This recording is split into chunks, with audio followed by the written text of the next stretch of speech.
에스겔서 46장 1절부터 10절까지의 말씀을 저와 여러분이 한 절씩 교독합니다. 주 여호와께서 이같이 말씀하셨느니라. 안뜰 동쪽을 향한 문은 일하는 여세 동안에는 닫되 안식일에는 열며 초하루에도 열고, 군주는 바깥문 현관을 통하여 들어와서 문벽 곁에 서고 제사장은 그를 위하여 번제와 감사제를 드릴 것이요, 군주는 문 통로에서 예배한 후에 밖으로 나가고 그 문은 저녁까지 닫지 말 것이며, 이 땅 백성도 안식일과 초하루에 이 문 입구에서 나 여호와 앞에 예배할 것이며, 안식일에 군주가 여호와께 드릴 번제는 흠없는 어린 양 6마리와 흠없는 숫양 1마리라. 그 소재는 숫양 하나에는 밀가루 1에바요, 모든 어린 양에는 그 힘대로 할 것이며 밀가루 1에바에는 기름 1흰씩이니라. 초하루에는 흠없는 수송아지 1마리와 어린 양 6마리와 숫양 1마리를 드리되 모두 흠 없는 것으로 할 것이며, 또 소재를 준비하되 수송아지에는 밀가루 1에바요 숫양에도 밀가루 1에바며 모든 어린 양에는 그 힘대로 할 것이요, 밀가루 1에바에는 기름 1흰씩이며, 군주가 올 때에는 이 문 현관을 통하여 들어오고 나갈 때에도 그리할지니라. 그러나 모든 정한 절기에 이 땅 백성이나 여호와 앞에 나올 때에는 북문으로 들어와서 경배하는 자는 남문으로 나가고 남문으로 들어오는 자는 북문으로 나갈지라. 들어올 문으로 도로 나가지 말고 그 몸이 앞으로 향한 대로 나갈지며, 군주가 무리 가운데 있어서 그들이 들어올 때에 들어오고 그들이 나갈 때에 나갈지니라. 아멘. 앞으로 회복될 에스겔 성전에 예배 드리는 때가 어떤 때냐, 그리고 어떤 방식으로 예배를 드리냐에 대한 몇 가지 구체적인 말씀이 오늘 나옵니다. 사뭇 이 사람들에게는 이게 무슨 의미가 될까? 우리에게는 생소하죠. 이쪽 문으로 들어와서 이쪽으로 도로 나가지 말고 이쪽 문으로 나가라든가, 또는 어디에 서서 예배를 드리라든가. 지금 이렇게 예배당의 상황에 익숙한 우리에게는 유대인들이 예배를 했던 성전의 예배가 썩 익숙하지 않습니다. 특이하기도 하고, 또 굳이 이렇게까지 해야 될까라고 그렇게 생각할 수 있습니다. 일단 이들이 이 글을 읽었을 때 한번 어떤 마음이었을까를 생각해 보십시오. 이미 예루살렘은 멸망했습니다. 성전 없어졌습니다. 포로로 잡혀와서 그 포로에 잡혀온 그 땅에서 벌써 10수년이 지났습니다. 그들의 마음속에는 오로지 한 가지 생각이 있습니다. 첫째는 언제 고향에 돌아갈까? 둘째는 우리가 고향에 돌아가면 제대로 예배 드릴 수 있을까? 저 성전이 지어지려면 다윗과 솔로몬 같은 왕이 있어야 되는데 그렇잖아요. 그 성전이 지어지기 위해서 다윗이 엄청난 준비를 해놨습니다. 목재도 준비해놨고 금도, 은도, 동도, 철도, 사람도. 솔로몬이 준비하기 전에 다윗은 엄청난 준비를 해놓고 하나님께 성전 공사를 하려고 했지만 하나님께서 허락지 않아서 못했습니다. 솔로몬이 그것을 완성했습니다. 그러면 이 사람들 마음속엔 포로 생활을 하고 있으면서 이게 가능이나 할까? 이게 이루어질까? 그렇지만 오늘 우리가 계속 읽고 있는 이 본문의 이야기를 쭉 그들이 듣고 있으면서 하나님께서 언젠가 우리에게 이 일을 이루어 주실 것이다라고 하는 소망이 그 안에서부터 생겨나기 시작을 했습니다. 일단 이 글은 에스겔이 전달할 때에 듣는 사람이나 읽는 사람들에게 소망을 주는 메시지입니다. 소망은 구체적인 근거를 가지고 있어야 소망입니다. 근거가 없는데도 그냥 바라는 것은 소망이라고 말할 수 없습니다. 성경적인 소망은 항상 근거가 있습니다. 주님께서 다시 오신다. 성경에서 말씀하고 약속한 거지. 근거가 있기 때문에 우리가 주님의 재림을 소망하는 거지, 있지도 않은 것을 바라보는 것은 소망이 아닙니다.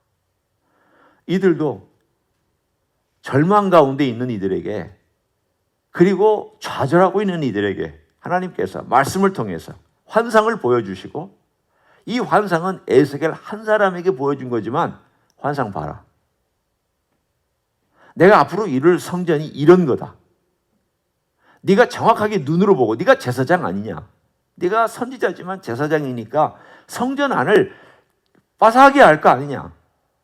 네가 비록 30산에 잡혀와서 여기 있지만, 그러나 그때의 10년 동안 거기에서 훈련받고 앞으로 제사장 역할을 할 때 네가 본 그 성전하고 이 성전하고 비교해서 백성들에게 정확하게 전달해 줘라.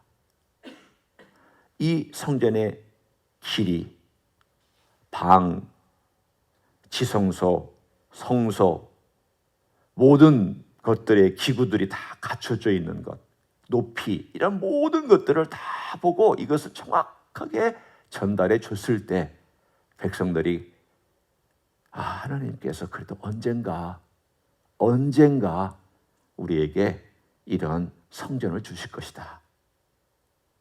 그때가 올 것이다. 이런 소망이 생겨나기 시작했습니다. 참, 소망이라는 것이 한 번에 튼튼하게 쌓여지지는 않습니다.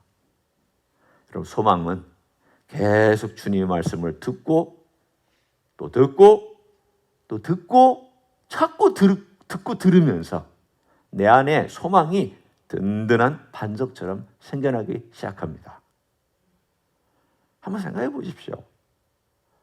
우리가 미래에 어떤 일들이 일어날 것에 대해서 생각해 볼 때 그냥 말씀 한 번 읽는다고 소망이 생겨나는 건 아니지 않습니까? 계속 생각을 해야 됩니다. 계속 읽어야 됩니다. 계속 들어야 됩니다. 오늘 그 가운데 이 메시지 46장에는 구체적으로 뭘 말씀하고 있느냐? 때에 대해서 말씀합니다. 어떤 때? 매일 예배하라. 매주 예배하라. 매달 예배하라. 매년 절기 때마다 예배하라. 한번 보십시오. 46장 3절에 보면 거기에 먼저 이 땅 백성도 안식일과 초하루에 이 문 입구에서 나 여호와께 예배할 것이며, 안식일 그리고 초하루, 적어도 제사장들이 아닌 일반 사람들도 일주일에 한 번과 한 달에 한 번은 하나님께 나와서 예배하게 되어 있고요. 절기는 또 당연히 나와서 예배하게 되어 있었습니다. 그리고 특이한 건 매일 예배에 대해서는 13절에 보면 이렇게 되어 있습니다. 이건 백성들이 매일 나오지 않아도 되지만 제사장들이 아침마다 드리라고 되어 있습니다. 옛날 성전에서는 아침과 저녁에 드리도록 되어 있습니다. 그걸 상번제라고 보통 얘기하는데, 번제를 아침에도 드리고 저녁에도 드렸지만 회복될 성전에서는 저녁에는 드리지 아니하고 아침에만 한번 드렸습니다. 그렇지만 이것은 뭘 상징하고 있느냐? 하나님 아버지 앞에 모든 백성이 제사를 드린다는 것을 상징하고 있는 내용이 매일 드리는 제사였습니다. 하나님, 제사장이 대표로 하나님께 제사를 드립니다. 이건 다른 것이 아니라 우리 백성들의 하나님께 드리는 헌신이고 예배며 제사입니다. 하나님, 매일 우리의 예배를 받아주십시오. 그게 바로 매일 드리는 상번제였습니다. 그리고 매주 직접 와야 됐습니다, 백성들이. 그리고 매달 초하루에 와야 됐습니다. 물론 여러 가지 상황 때문에 못 올 수 있는 상황이 생길 수는 있지만 기본은 오는 것이었고, 그 다음에 절기 3개, 유월절, 오순절, 초막절, 이 절기 3개, 3월 말에 있었던 6월절과 5월 말에 있었던 오순절과 그리고 9월 말에 있었던 초막절. 제가 지금 요즘 우리의 달력으로 말씀드린 것입니다. 요 세 절기에는 와라. 그래서 하나님께 예배하는 그 시간을 하나님께서 정해놓으셨습니다. 이게 왜 중요하냐? 아니 천년왕국이나 하나님 영원한 왕국에서는 그냥 다 예배하는 날 아닙니까? 그리고 모든 것이 다 그렇게 살아가는 거 아닙니까? 그렇지 않습니다. 우리의 삶은 평상시의 삶이 있고 예배하는 때가 있습니다. 제가 지금 나눠서 얘기를 합니다. 물론 전체가 다 예배다 해도 말이 되지만 그렇다라고 여러분이 일하면서 이것도 예배다. 그런데 너무 과하잖아요. 넓은 의미로는 예배입니다. 다 하나님의 임재와 하나님의 도움 아래 살고 있으니까. 그렇지만 내가 돈벌이 하면서도 이것도 예배다. 그건 말이 안 되는 거죠. 너무 과하게 나가는 겁니다. 내가 정말 하나님 아버지 앞에 내 마음을 드리고 시간을 드리고 하나님께 집중하고 하나님의 이름을 부르고 하나님께 어떤 모습이라든지 경배하고 있는 걸 우리가 예배라고 쳐야죠. 그러면 그 예배는 어떤 거냐? 혼자 하지 말라는 거예요. 내가 정한 시간에 내가 정한 장소에서 와서 예배를 드리라고 말씀하고 있습니다. 이건 왜 하나님이 이렇게 말씀하셨느냐면 우리 중심의 예배를 드릴까 봐 하나님께서 질서를 정해놓으셨습니다. 우리는 그냥 까뜩하면 내 중심으로 하려고 합니다. 참 우리 인생이 그러기 쉬워집니다. 내가 편리한 대로 예배 드리고 싶어하고 내가 원하는 대로 예배 드리고 싶어합니다. 하나님은 그렇게 말씀하시지 않았습니다. 너가 원하는 대로 하지 말고 내가 원하는 대로 해라. 내 중심의 예배를 드려라. 그리고 네가 나를 사랑한다면, 네가 정말 나를 사랑한다면 내 마음을 알고 내가 뭘 원하는지를 생각하면서 예배를 드릴 것이다. 그게 예배잖아요. 예배란 내가 드리고 싶은 때 내가 내 마음대로 내가 드리고 싶은 물질을 내가 원하는 그런 대로 하는 게 예배는 아니죠. 하나님이 뭘 원하시고 하나님이 정한 때가 언제며 하나님의 뜻이 무언가에 대해서 집중하고 그것을 따라가는 게 예배잖아요. 그래서 신령과 진리로 영과 진리로 할 때 진리로 예배를 드리라고 주님께서 분명히 말씀하셨습니다. 진리란 뭡니까?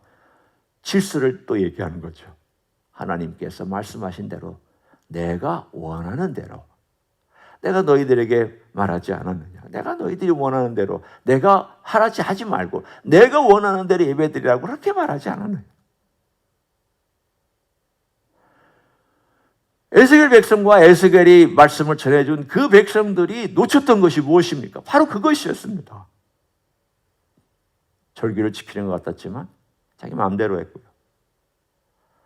자기 원하는 대로 했고 흠없는 어린 양을 정성껏 가져오라고 그랬지만 적당히 가져왔고 이런 모든 것들이 다 내 편리, 내 이익, 내 시간, 내 방법 이런 것들 내 편리에 의해서 높은 산에 성전에 오는 것이 아니라 저 높은 산에 올라가서 자기 가까운 곳에 올라가서 빨리 드리고 또 자기 생업을 하고 이러한 것들로 인하여서 그들은 성전이 있었음에도 불구하고 하나님 대접을 하지 않았습니다. 빼앗기고 나니까 그때가 좋았는데 그때 왜 우리가 그걸 깨닫지 못했을까? 왜 우리는 그때 하나님을 그렇게 제대로 섬기지 못했을까? 그런 백성 앞에 오늘 하나님께서 말씀하시는 내용입니다. 내가 너희를 만나기를 원하는 그 마음을 알아라. 핵심은 그것입니다. 하나님 아버지께서 우리 주님께서 우리를 만나고 싶은 때가 있습니다. 정해놓으셨습니다. 어떻게 만나느냐? 같이 온 하나님 백성이 만나는 그 때를 정해놓고 그 만남 속에서 하나님께서 말씀하시고 하나님께서 사랑을 베푸시고 그 사랑 안에서 함께 교제하고 하는 이러한 하나님이 정해놓은 장소에서 하나님의 정해놓은 시간에 하는 그 모든 것들을 오늘 본문에 계속 강조합니다. 따라서 중요한 것은 질서입니다. 하나님의 질서. 하나님을 사랑하는 자는 하나님의 질서도 사랑합니다. 하나님의 질서를 무시하는 자는 하나님 사랑하는 거 아닙니다. 하나님께 세우는 질서를 따라가는 사람이 하나님을 사랑하는 사람. 두 번째는 꾸준함입니다. 이 절기들과 이 날짜들과 이 모든 것들을 보면은 꾸준한 지속성을 의미합니다. 이 절기가 되면 이렇게 하고, 이 절기가 되면 이렇게 하고, 매일 아침이 되면 이렇게 하고, 일주일이 되면 이렇게 하고, 초하루가 되면 이렇게 하고, 꾸준한 반복성이 있고 지속성이 있습니다. 신앙은 기분 내키는 대로 하는 게 아닙니다. 예수님께서 영과 진리로 예배하라 했을 때 영, 그러면 우리는 생각할 때 물론 진정이나 어떤 진심이나 혹은 내 속에 있는 어떤 전부의 의미를 분명히 담고 있습니다. 그런데 이 전부의 의미와 함께 꼭 같이 가야 될 게 있냐면 지속성입니다. 우리는 전부 그러면 한번 확 드리고 그 다음에 흐지부지 않는 그렇게 생각하기 쉽지만 그렇지 않습니다. 전부 드렸을 때에는 이 전부 드리는 내 마음의 상태가 지속적으로 하나님께 드려지는 것을 영이라고 말할 수 있습니다. 진정한 영은 공간과 시간과 정성과 뜻과 모든 것이 온전할 때에 영으로 드려지는 예배입니다. 그러면 하나님을 만날 때 하나님의 정한 시간에 그 어떤 순서나 질서나 진리에 의해서 드려질 그 모든 것에도 거기에는 우리의 삶의 모든 것이 다 투자되어서 지속적으로 드려지는 삶을 하나님은 기쁘게 받으십니다. 기분 좋으면 안 하고 기분 나쁘면 안 하는 들쑥날쑥하는 그것은 예배라고 엄밀하게 말하면 할 수가 없죠. 예배는 그런 점에서 볼 때 내가 하나님을 얼마나 알고 있느냐와 연결되어 있습니다. 아, 하나님이 나를 사랑하는 것을 내가 얼마나 알고 있느냐. 우리 예수님께서 나를 위해서 십자가에서 돌아가신 것을 얼마나 알고 있느냐.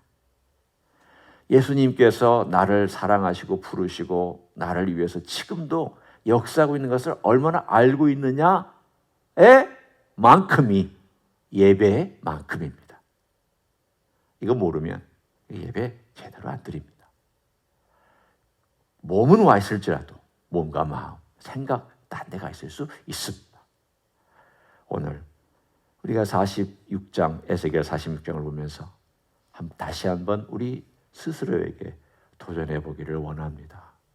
나는 정말 주님께서 원하시는 질서를 따라 주님 말씀하시는 질서, 그리고 주님께서 말씀하시는 꾸준한 내 마음의 전부가 꾸준하게 드려지는 그러한 삶으로 매일, 매주, 매달, 매년 꾸준하게 주님께 습관적으로 얘기하는 거 아닙니다. 정말 지속성을 가지고 우리 주님을 사랑하고 주님 바라보고 그렇게 나아가고 있는가. 우리는 잘 못합니다.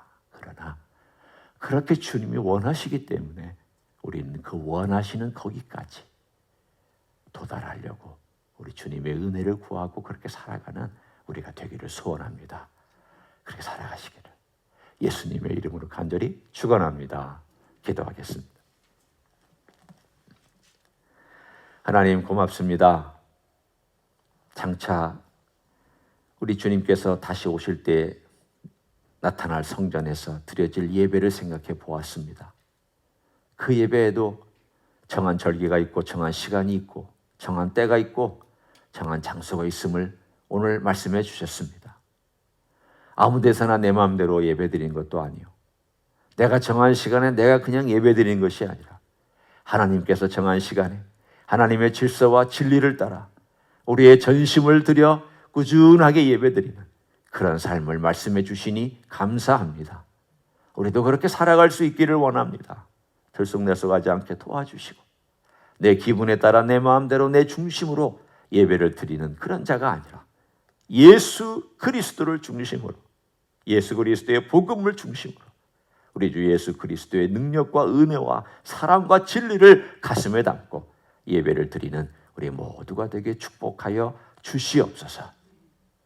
이제는 우리 구주 예수 그리스도의 은혜와 하나님 아버지의 극진하신 사랑과 성령 하나님 교통하심의 역사가 오늘도 우리 주 예수 그리스도 성삼위 하나님께 영광과 존귀를 올려드리며 하나님 중심의 예배로 살아가기를 소원하는 이 자리에 참여한 모든 종들 위에와 주임지 히스교회 위에와 이민교회들과 한국교회들과 선교사님들 위해 이제부터 영원히 함께 하실지어다.